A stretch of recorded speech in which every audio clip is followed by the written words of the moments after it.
nothing but a register is a small and high speed storage area used to hold data, instructions or address temporarily. Here remember, a register is nothing but a small high speed storage area. Here see storage area. So someone can ask, we have memory already. We have something SRAM, DRAM and ROM. This kind of memories are there. If we already have memory, then what is the need of some other storage area? Okay, actually these memories are nothing but permanent memories. Whenever you store something in this memory, that will be permanently stored in that memory until you delete. But these registers are nothing but, these are not permanent storage units. These are temporary storage units. That means whenever you switch off your embedded system, the content present in all the registers will get erased. Okay, and one more thing, it is used to hold the data. You can hold the data whatever you want, and it is used to hold the instructions. Instruction is nothing but a program. Remember, instruction is nothing but program. A group of instructions are nothing but program. Okay, or address temporarily. And here you have to remember one more thing, it is a temporary storage unit. Okay, now see, there are mainly we use three types of registers that I will explain here: data register, control register and status register. Before that thing, let me explain you what are the sizes of register. Size of register. Size of register. Actually, mostly we see the register size is 32-bit. 32-bit registers. Why 32-bit means? Actually, whenever you consider, how can I tell you, any machine or any hardware, then you may see this kind of thing. This is a 8-bit machine. This is a 16-bit machine. This is a 32-bit machine, and this is a 64-bit machine. 64-bit is nothing but a high-end machine, which is very fast. I hope you all hear this kind of terms. Do you, any one of you know what is the meaning of 32-bit machine? What is the meaning of 16-bit machine? Any of you know? What is the meaning of 32-bit machine? When I was explaining the first slide, then I used one term called mission cycle. Mission cycle. Any of you know what is the mission cycle? Actually, whenever you talk about the speed of embedded system or speed of any processor, you talk something like this. It is a 2 megahertz processor. It is a 20 megahertz processor. It is 100 megahertz processor, like this. Here, 2 megahertz is nothing but within single second, this processor can produce 2 megahertz of cycles. 2 megahertz is nothing but 2 times 10 power 6 cycles. One cycle is nothing but it looks like something this. One positive cycle and one negative cycle combinedly called one mission cycle. Remember, one positive cycle and one negative cycle combinedly called one mission cycle. Here see, what is the meaning of 2 megahertz mission? 2 megahertz mission means in 1 second that mission can produce 2 megahertz cycle. That is nothing but 2 times 10 power 6 cycles it can produce. And what about the 20 megahertz? In 1 second it can produce 20 megahertz number of cycles. What about 100 megahertz? In 1 second it can produce 100 megahertz of cycles. Now, what is the need of producing this many cycles? Someone can ask. The reason is, here I told you the register can store instructions, and whenever when I was telling that thing, I told you instruction is nothing but a smallest work done by the processor. Here, what is the smallest work done by the processor is nothing but, remember, within one mission cycle, what is the work done by the processor is called smallest work. Okay, what is the smallest work done by the processor at a time is nothing but how much work our processor can do within one cycle, one mission cycle. We can call this is a mission cycle. Okay, now suppose if our processor can read or write, if our processor can read or write 8 bits in one mission cycle, then that is called 8-bit mission. Remember, here see, if suppose I have one processor or controller, 8051 controller. I think most of you know 8051 microcontroller. It is a very basic microcontroller. Actually, and you may see 8085 processor, 8085 processor. Here, whenever you see 8085 processor, somebody will tell you it is an 8-bit processor. What is the meaning of 8-bit? That means this processor can read 8-bit 8-bit of data in single mission cycle. Okay. Now let's take one 16-bit controller. Let it be something PIC microcontroller. I'm taking one PIC microcontroller of 16-bit. Here, what is the meaning of 16-bit mission? This PIC microcontroller can read or can write 16-bit data in single mission cycle. You know already what is the meaning of mission cycle. Mission cycle is nothing but a smallest, or you can say, if you consider the speed in megahertz, then what is the duration of one cycle? That is called mission cycle. And if you consider any STM32 microcontroller, those are 32-bit controllers. Okay, so here our STM32 controller or the processor, whatever you can say, can do 32-bit read and write operation in single mission cycle. Similarly, 64-bit. Got my point? Anybody have doubt on what is mission cycle and why we call some processors as 8-bit processor, some processors are 16, 32, and 64?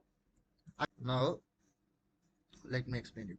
Here, see, if you consider that's why how to select register size means whenever they are manufacturing the chips, first they will check what is the in one mission cycle how many bits my processor can read and write. If suppose if their processor can read and write only 8 bits, then they will design their registers as 8-bit registers. Okay, because if your processor speed is, suppose if your processor speed is different from the register size, then it is difficult to read and write. Sometimes the register size will get waste. Sometimes it's not sufficient to read the entire data from the registers. That's why how to select the register size means it is based on the mission. If it is 16-bit mission, most of your registers are in 16-bit. If it is 8-bit mission, then your registers are 8-bit. If it is 32-bit mission, then mostly your bits are, the register size are 32. Okay. Okay. Let me go to the next one. That is types of registers. Actually, most already told you, register is a temporary data storage unit. But you have to remember one more thing. Not all register will store the data. Here, in registers also, there are 3 types. First one is data register. Second one is control register. Third one is status register. Only the data register can store the data. Remember, only the data register. You can't store the data in control register. Even you can modify the contents present in the control register, but you can't store the data whatever you want inside the control register. And you even not write a single bit in status register. That thing I will tell you. First, let me explain you what is data register. Can anybody tell me? As the name, by looking at the name, you can see what is data register. Here, remember, instruction is nothing but the program. Whenever our processor see an instruction, then what it will do? It will do a specific task. Instructions are nothing but the kind of smallest tasks. Okay, and the data is nothing but it's a kind of variable. Okay. Now the data register can store both instructions and data. You can store whatever the data inside the data register. There is no restrictions. You can use data register however you want. But now coming to the control register. Control is nothing but, suppose if you want to do one specific operation by that processor, then to whom you have to program, where you have to program, you have to program on control register, because if you change one bit in the control register, that corresponds to one operation. Suppose let me explain it here. Suppose this is a control register. Let it be control register. There are 32 bits. Okay. Now suppose if this is the 0th bit, this 0th bit indicates, for example only I'm taking, if this 0th bit indicates processor reset. Suppose this 0th bit indicates processor reset. Whenever you write 1 in that 0th bit, then entire processor or controller will get reset. It will off and on again. Whenever you write 0 in this 0th bit, then it will not reset. Okay. Something like this only the manufacturers creates our control registers. So as a user, if I will go and write something 1 here, then what happens? Everything gone, everything will go, and system will off and on again. It will restart. Okay. And if I write 0, nothing happens.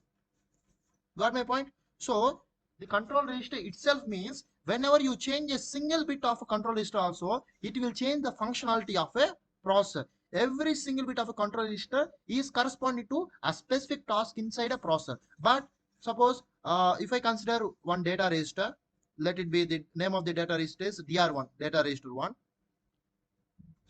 If I change 0, 1, 0, 1 or 0, 0, if I do anything also, that will not reflect any functionality difference. That will not modify the functionality of the application. But if you do the same change in control register, then it will reflect on the working. I think you got the difference between the data and control register. And here you have to remember one more thing. Both these data registers and control registers are almost read-write registers. Do you know the meaning of read-write registers? You can write any data you want and you can read the data present inside that register.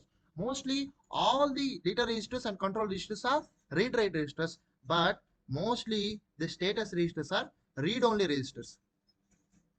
What is the meaning of read-only register? You can't write any bit of these registers. You can only read.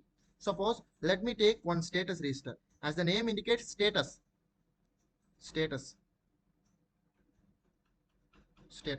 Let it be SR, status register. Here each bit of a status register indicates a specific status. Suppose if you do one program and if you want to know whether this program is executing perfectly, whether all the things what I did in the code is working fine or not, then where you have to go? You have to go to the status register and you have to check the status of your processor. Okay. Each bit of a status register indicates a specific status. Let me explain you one thing. Suppose if you configure your GPIO is nothing but general purpose input output ports. If you configure GPIO ports, as you can configure it as both input ports as well as output ports. Let's suppose how the status register works means, here see, if suppose this 0th bit indicates input or output mode. Okay. If the 0th bit is 0, then it is nothing but input mode. If the 0th bit is 1, it is nothing but output mode. Now you can't write anything in this status register. If you write program to send something from your microcontroller to outside world, then how can you configure your GPIO? You have to configure your GPIO as output mode, right?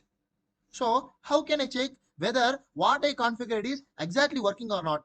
Actually, I configured my GPIO as output type in code, but how can I know whether actual GPIO is an output or input? I have to check the corresponding bit in the status register. Now, for example, let's take if the 0th bit indicates the mode, whether input mode or output mode of a GPIO, and if 0 indicates input and 1 indicates output, then I have to check here. If it is 1, then it is output. If it is 0, then it is input. Okay. So the status registers only to indicate the status of your program. Clear, everybody?